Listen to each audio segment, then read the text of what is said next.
नमस्कार। आज बुद्ध पूर्णिमा की आप सभी को हार्दिक बधाई। आज वैशाख पूर्णिमा है। आज के दिन ही भगवान गौतम बुद्ध का जन्म हुआ था। सनातन धर्म में इस तिथि को बुद्ध पूर्णिमा के रूप में मनाया जाता है।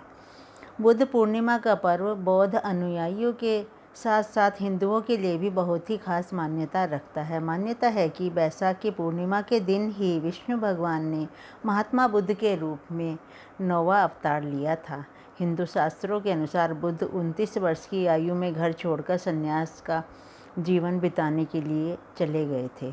उन्होंने एक पीपल के नीचे 6 वर्ष तक कठिन तपस्या की। वैशाख पूर्णिमा के दिन ही भगवान बुद्ध को पीपल के वृक्ष के नीचे ही सत्य के ज्ञान की प्राप्ति हुई थी। भगवान बुद्ध को जहाँ ज्ञान की प्राप्ति हुई थी वह जग में बोध गया के नाम से प्रसिद्ध है। इसके बाद महात्मा बुद्ध ने अपने ज्ञान का प्रकाश पूरी दुनिया में फैलाया और एक नई रोशनी पैदा की। महात्मा बुद्ध का महानिर्वाण महापरिनिर्वाण वैशाख पूर्णिमा के दिन ही कुशीनगर में 80 वर्ष की आयु में हुआ था। भगवान गौतम बुद्ध का जन्म, सत्य का ज्ञान और महापरिनिर्वाण एक ही दिन हुआ था। इस कारण वैशाख पूर्णिमा के दिन ही बुद्ध पूर्णिमा को मनाया जाता है।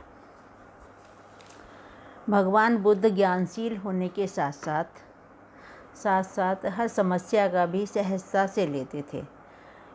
अपनी सहजता के लिए ही वे लोगों को ज्ञान का प्रसार करते थे। उनका मूल मंत्र था कि हकीकत को धैर्य से स्वीकारो और उसके अनुरूप ही कर्म करो, यही ज्ञान है। एक बार की बात है कि एक स्त्री का बेटा मर गया। वह रोती बिलखती हुई गौतम बुद्ध के पास गई और उनके पैरों में गिरकर बोली, मेरे लाल को जीवित कर दो। महात्मा बुद्ध ने कहा, शोक मत करो, मैं तुम्हारे बेटे को जीवित कर दूंगा, पर इसके लिए तुम्हें किसी ऐसे घर से भिक्षा लानी होगी जहाँ कभी किसी की मृत्यु ना हुई हो। उस स्त्री को तसल्ली हुई। उसने ऐसा घर बहुत ढूंढा, लेकिन ऐसा कोई घर नहीं मिला जहाँ कभी मृत्यु ना हुई हो। वह निराश होकर वापस आ गई। तब बुद्ध बोले, यही संसार का चक्र है। यहाँ जो आता है उसे एक न दिन अवश्य ही जाना पड़ता है।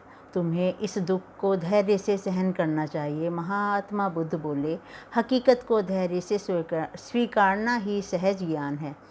बौद्ध धर्म का एक चमत्कारी मंत्र है, ओम मणि पद्मे हूम। ओम मणि पद्मे हूम।